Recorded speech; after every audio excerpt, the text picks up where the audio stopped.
por supuesto, este juicio final será administrado por un juez que es perfectamente justo y perfectamente recto. Y se nos dice que ese juicio será en conformidad con la justicia, que no habrá nada arbitrario, nada injusto, nada indebido al respecto. Hoy, en Renovando tu Mente, el castigo eterno.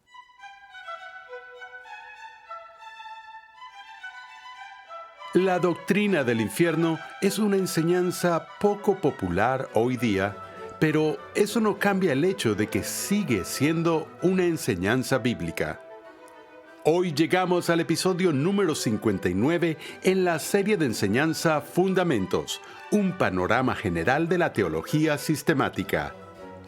En esta reveladora serie, el Dr. Sproul aborda una gran cantidad de preguntas sobre el origen y la autoridad de la Biblia, Dios, la Trinidad, el hombre, el pecado, la salvación, la revelación, los milagros, la Iglesia, los últimos tiempos y mucho más. La doctrina del infierno plantea grandes dificultades.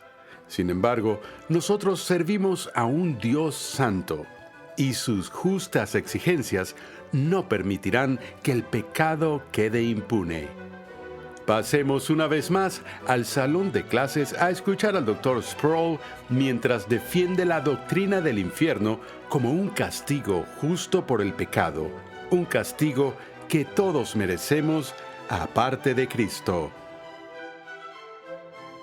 En nuestra última sesión vimos el tema del juicio final, tal como se estableció en el Nuevo Testamento, específicamente de los labios del propio Jesús.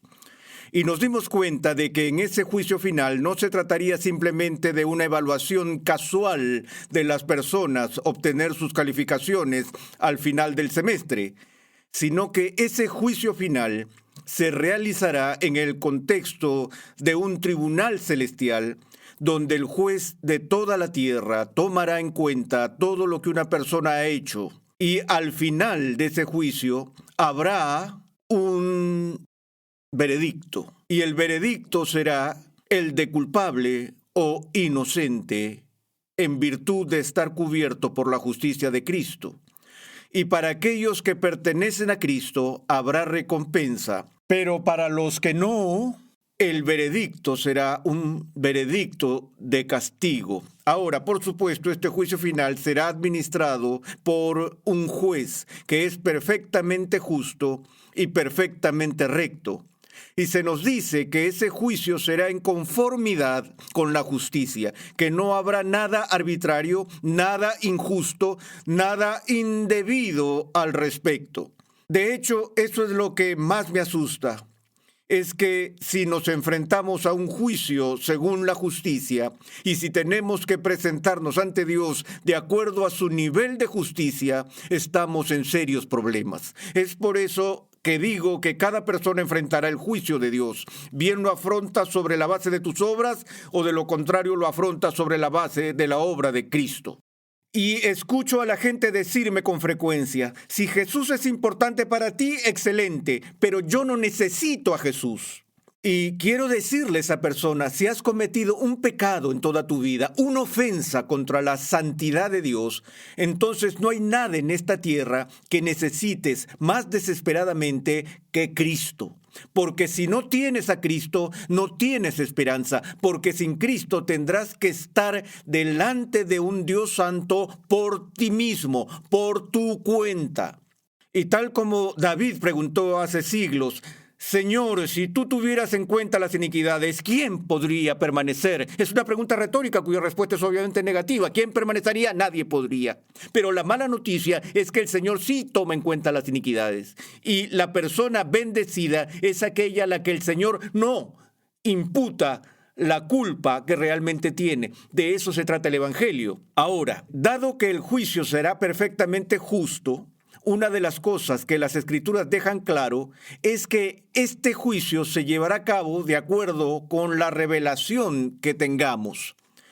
Ahora, algunas personas dan un suspiro profundo de alivio cuando escuchan eso, porque yo digo, bueno, ¿y qué pasa con la persona que nunca ha oído el Evangelio, la persona que vive en África y que nunca ha oído hablar de Cristo? ¿Qué pasa con esa persona? Y siempre respondo esa pregunta diciendo, oye, la persona que es inocente en África no necesita oír de Cristo, no necesita un misionero. La persona inocente en África va directamente al cielo cuando muere. No hay necesidad de salvoconductos o pases especiales. Y la gente se asombra y dice, ¿qué quieres decir? Yo contesto, Dios nunca castiga a gente inocente. La persona inocente en África o la persona inocente en América del Sur, la persona inocente en Asia, la persona inocente en América, no tiene nada de qué preocuparse por el juicio de Dios. Es la persona culpable en África, la persona culpable en América del Sur y en Asia la que tiene algo de qué preocuparse. Ahora, la siguiente pregunta obviamente es, ¿hay gente inocente en África o en cualquier otro lugar? No, según el Nuevo Testamento. Y el Nuevo Testamento dice que nadie podrá llegar ante el tribunal de Dios y decir, no recibí la luz de la revelación. Ese es el significado del primer capítulo de la carta de Pablo a los Romanos, donde Pablo dice que la ira de Dios se revela contra toda impiedad de los hombres porque han tomado el conocimiento que Dios ha hecho evidente de sí mismo a través de la naturaleza y han reprimido o restringido ese conocimiento y se han alejado de esa evidencia clara de la existencia de Dios y se han negado a honrar a Dios como Dios. Por lo tanto, nadie puede pararse ante el tribunal de Dios y decir, no tenía ni idea de eso, ni siquiera sabía que tú existías. Ahora, la gente no va a ser castigada en el juicio final por rechazar a Jesús si nunca han oído hablar de Jesús. Dios es un Dios justo, juzga de acuerdo con la revelación que tenías. Si nunca has estado expuesto al Evangelio, si nunca has oído hablar de Jesús, ¿cómo puede Dios responsabilizarte de rechazar a alguien que nunca has oído? No lo haría. Pero no cantes victoria tan rápido, porque recuerda que Jesús vino a un mundo que ya estaba bajo la condena universal de Dios. No por rechazarlo, a quien no conocían, sino por rechazar al Padre, a quien sí conocemos por la revelación que Él ha dado a través de la naturaleza. Incluso si nunca hemos abierto la Biblia ni hemos oído una palabra de la Biblia, los cielos proclaman la gloria de Dios y un día, otro día nos transmite el mensaje y sabiduría. De hecho, nuestras conciencias nos dan testimonio de que sabemos quién es Dios y que hemos violado su ley. Lo siguiente que quiero decir es que el destino al que estamos sometidos en el juicio final es inalterable. Muchas personas esperan una segunda oportunidad después de la muerte o esperan el legendario purgatorio donde pueden ir y pasar algún tiempo pagando sus deudas hasta que finalmente saldan sus deudas y luego pueden entrar al cielo. No veo nada en las Escrituras que dé la más mínima esperanza para este concepto. La Biblia nos dice que está decretado que los hombres mueran una sola vez y después el juicio. Bueno, lo que nos hace tan sensibles, creo yo, sobre esta idea del juicio final, no es tanto la idea de que Dios va a repartir recompensas entre su pueblo, es la otra cara de la moneda. La doctrina más aterradora que tenemos es la doctrina del infierno. Recuerdo que en el seminario me senté en un salón de clases con mi profesor. Estábamos en un seminario donde solo éramos unos pocos sentados alrededor de una mesa con el profesor. Y uno de los estudiantes hizo esta pregunta y dijo, Dr. Hertzner, usted dice que cuando vayamos al cielo vamos a ser completamente felices. Vamos a tener felicidad eterna. Pero ¿cómo podría ser feliz en el cielo si llego allí y descubro que mi madre, mi esposo o mi esposa o una persona muy querida está en el infierno? ¿Cómo podría ser feliz? Y el doctor Hertzner respondió a ese estudiante diciendo, joven, ¿no sabes que cuando llegues al cielo y recibas tu santificación final, podrás ver a tu propia madre en el infierno y alegrarte de que ella está allí? Bueno, se quedaron boquiabiertos muchos de los estudiantes. Yo no. Yo me reí en voz alta. Yo estaba que me moría de risa. Entonces me dio una mirada, ya saben cómo, y me preguntó, ¿de qué te ríes? No puedo creer que haya dicho eso. Sí, simplemente parece tan extraño, tan extremo. Pero comprendí al meditar en lo dicho lo que estaba diciendo. Él decía que ahora mismo, mientras estamos en esta carne mortal, a pesar de que tenemos cierto afecto por Cristo y cierto aprecio por Dios, nuestros afectos básicos están arraigados en este mundo, en este plano terrenal. Nos preocupamos más por el bienestar de nuestros amigos, vecinos y familiares en este mundo que por la vindicación de la justicia de Dios. A menudo uso una ilustración en la que llamo a algunas personas de la clase y digo, supongamos que tenemos a Jesús de pie a este lado del salón y en este otro lado del salón tenemos a Adolf Hitler. Y tú puedes ver la distancia que existe entre Jesús allí y Hitler por aquí. Y luego tomamos a la persona más justa aparte de Jesús que alguna vez haya existido en esta tierra y la colocamos en una escala de rectitud o iniquidad entre Jesús y Hitler. ¿Dónde pondríamos a esa persona recta? ¿La pondríamos aquí en el medio? ¿La pondríamos aquí cerca de Jesús? Creo que si vamos a ser precisos, tendríamos que tomar a esa persona, que es la persona más justa que jamás haya existido, y la pondríamos justo al lado de Hitler, casi como abrazándolo, porque la brecha entre Hitler y la persona más justa de este planeta no es digna de ser comparado con la brecha de esa persona recta y Jesús. Jesús no tenía pecado. No hay la más mínima mancha en el Cordero. Dios es impecable. ¿Te das cuenta que nuestras preocupaciones están mucho más enfocadas en las personas que son como nosotros? Puedo entender a Hitler.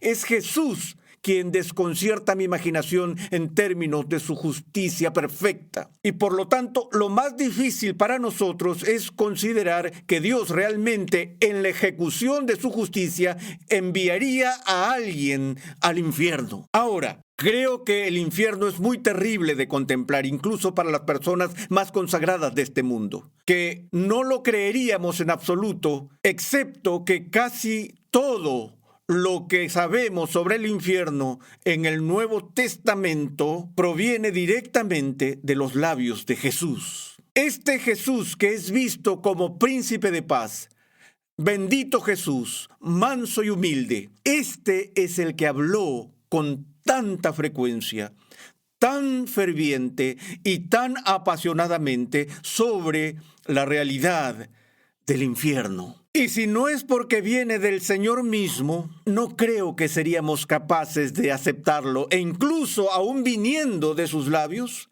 nos cuesta aceptarlo. No se me ocurre un pensamiento más espantoso que el pensar en alguien siendo arrojado al final de su vida a las tinieblas de afuera. Ahora, cuando el Nuevo Testamento habla del infierno en términos de tinieblas, en términos de un lago de fuego, en términos de una prisión.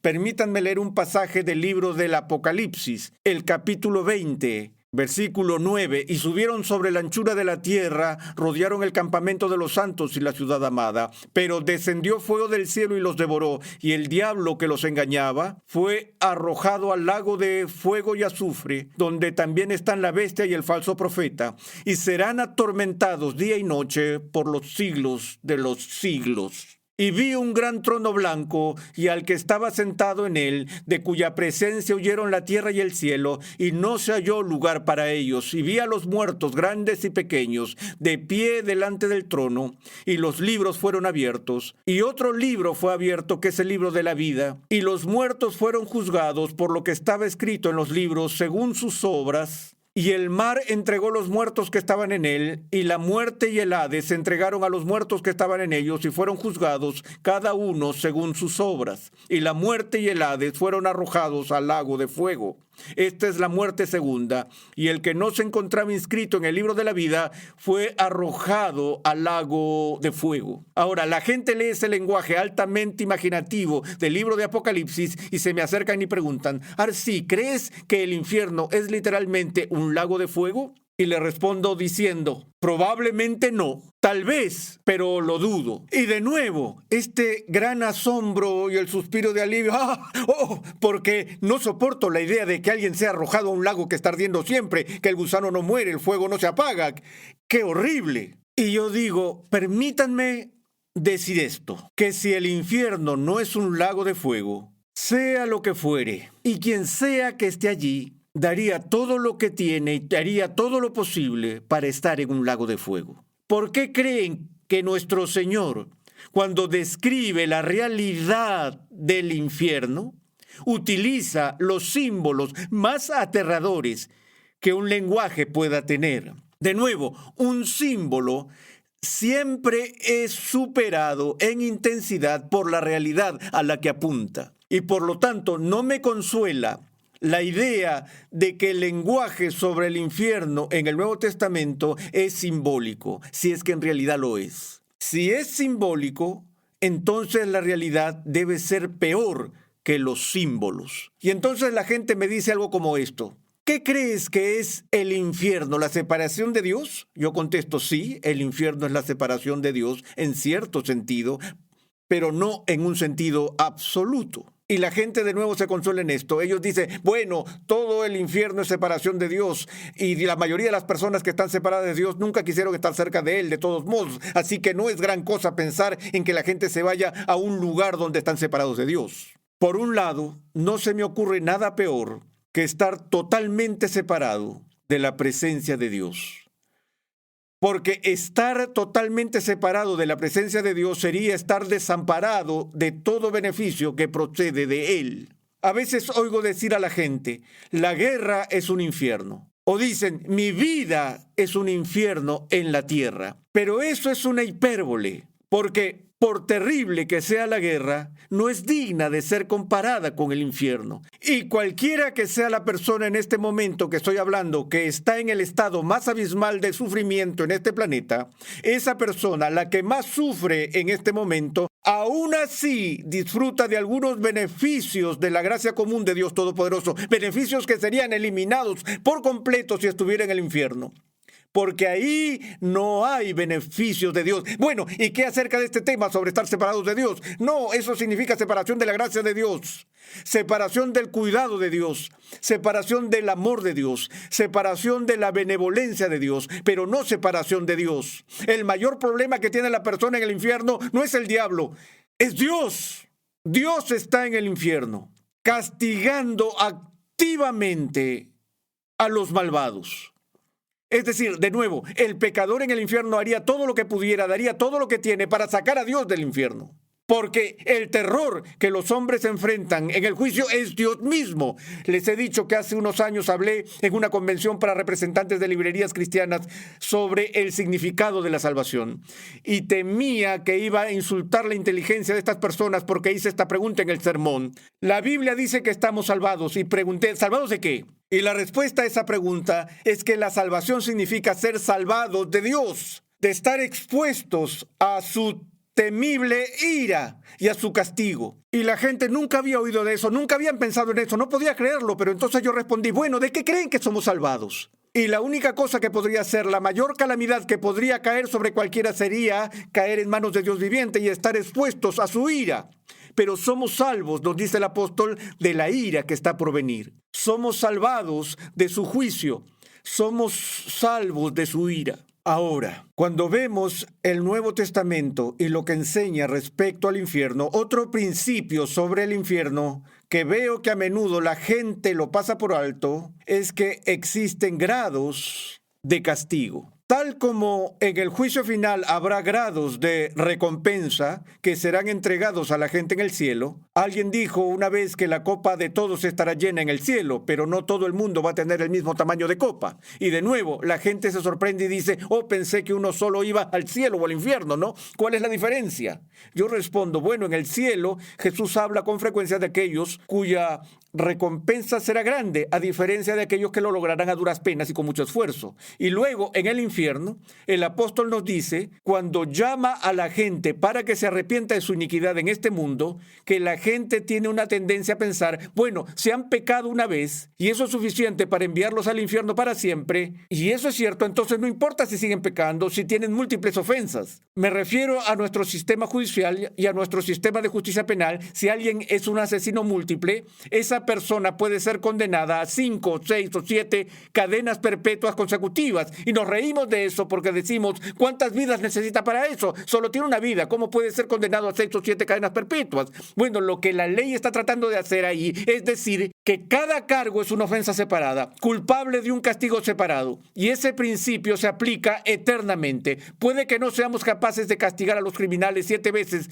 por 7 asesinatos, pero Dios puede. Y la persona que asesina a una persona recibirá un castigo 7 veces menor que la persona que asesina a 7, porque la justicia punitiva y retributiva de Dios será perfecta, de tal modo que el castigo siempre se ajusta al crimen. Y es por eso que el apóstol nos advierte de no amontonar o acumular o atesorar ira para el día de la ira. Interesante metáfora, ¿cierto?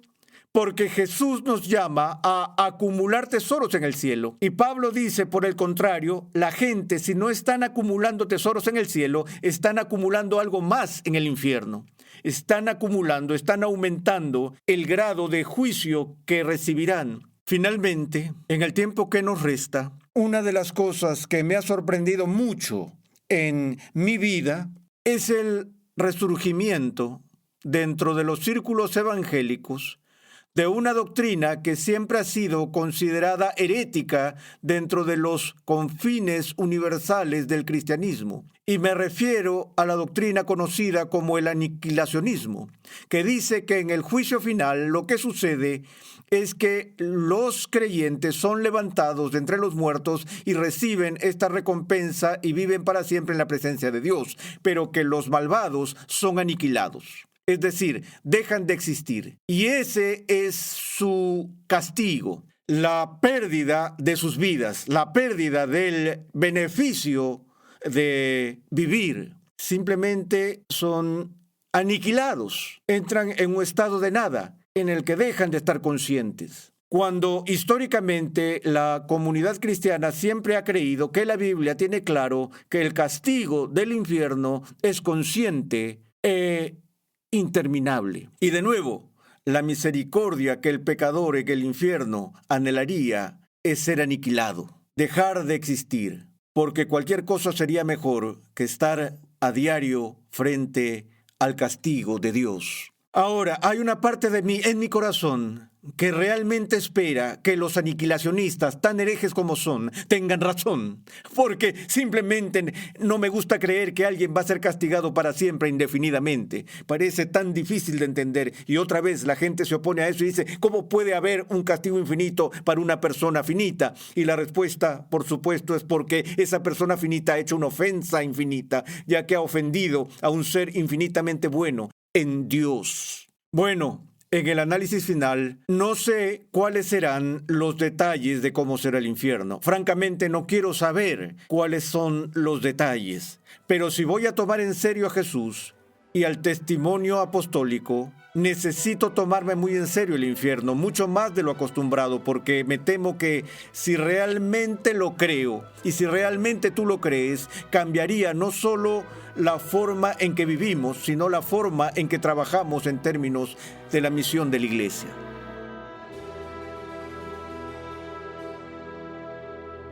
¿Cómo podría Dios castigar a una persona finita con un castigo infinito? Hoy aprendimos que la respuesta a esta pregunta es simple, porque esta persona finita ha cometido la máxima ofensa contra Dios. Gloria a Dios que en Cristo encontramos perdón y salvación. Gracias por sintonizar Renovando tu Mente con el Dr. R.C. Sproul. Te invitamos a visitar nuestra página web renovandotumente.org, donde podrás descargar gratuitamente la guía de estudio de la serie de hoy.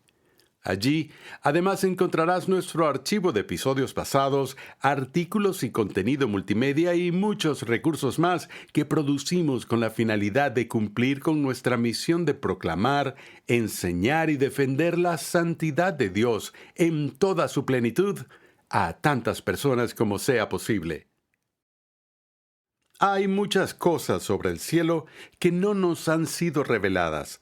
Sin embargo, sabemos que en el cielo los cristianos experimentarán un descanso que ninguno de nosotros ha experimentado en esta vida. En el siguiente episodio de Renovando tu Mente, R.C. Sproul concluye esta reveladora serie que hemos titulado Fundamentos, un panorama general de la teología sistemática, describiendo lo que debemos esperar cuando lleguemos al destino final de la vida cristiana. Escucha un avance de nuestro próximo programa. Esa es la promesa de Cristo a su pueblo, que todo aquel que pone su confianza en Él, Cristo ha preparado un lugar en la casa de su Padre para nosotros. Y Dios no hace preparativos en vano. Nuestra programación es posible gracias al generoso apoyo en oración y financiero de cristianos alrededor del mundo. Para hacer tu donación, por favor visita nuestra página web renovandotumente.org. Suscríbete a nuestro canal en YouTube Ministerios Ligonier para que puedas disfrutar de todo el material de enseñanza que estamos produciendo completamente gratis y en español. Para contactarnos, por favor envíanos un correo electrónico a programa@renovandotumente.org con tus preguntas, testimonios y comentarios. Renovando tu Mente es una producción de los Ministerios Ligonier, la confraternidad de enseñanza del Dr. R.C. Sproul. Nuestra misión, pasión y propósito es ayudar a las personas a crecer en su conocimiento de Dios y su santidad. Sintonízanos nuevamente en esta misma emisora y en este mismo horario y únete a nuestra gran comunidad virtual en las redes sociales.